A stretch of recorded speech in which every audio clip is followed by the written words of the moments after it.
Good evening. I wasn't even planning on going through this one. I finished the quartet and was fully planning on leaving it at that and moving on to other things. Then on a recent visit to my favorite used bookstore, I found a copy of it just sitting there and I thought, what the hell. So one more dip into the world of Ender's Game. Right off the bat, when I first discovered what Ender's Shadow was, I was intrigued but a little bit skeptical. A book that goes over the events of Ender's Game but is told from the perspective of one of the side characters, I wasn't sure if that could be pulled off and still remain compelling. While it might be a fun supplementary text for people who liked Ender's Game, I was worried it wouldn't actually hold up on its own. All in all, I think it did alright, but it still definitely covers a lot of the same themes of Ender's Game, that of a genius kid smarting his way to the top. Honestly, this story poses a difficult challenge. Ender is still very much the sole focus of the story, and the existing narrative is built up in such a way that there's very few ways to spin it so that our main character of this book isn't just a passive drifter in Ender's story. I think Card did a passable job with it, though. Our main character, Bean, grows up on the streets and, as such, has a vastly different worldview and thought process than Ender. His methodologies work well to compare and contrast the differences between the two children.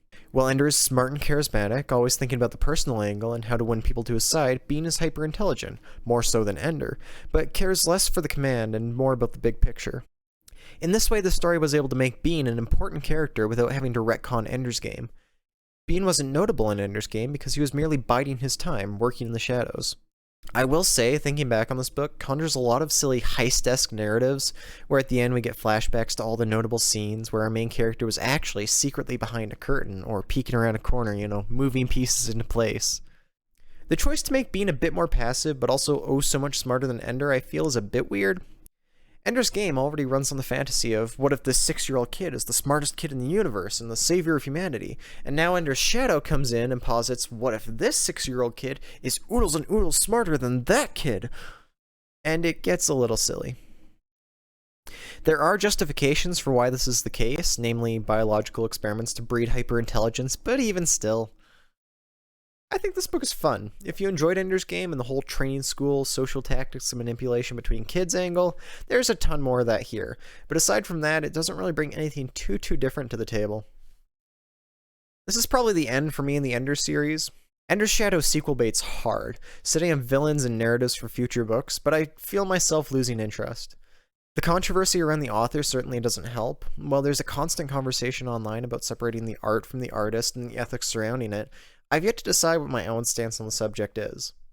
I love the Ender Quartet, and I still think they are fabulous, deeply interesting books, but it definitely dampens my mood whenever I think about them, knowing that the author is a massive homophobe. While I think a work can still have value and merit regardless of the author's views and intentions, this bad taste in my mouth won't go away, and because of that, I don't think I'll ever continue with this series. That being said, I still enjoyed my journey through it. The Ender Quartet and even Ender's Shadow are still wonderful reads, and I'm pretty sure I'll look back on them fondly. But that's it for me. I'll see you guys later. Until next time.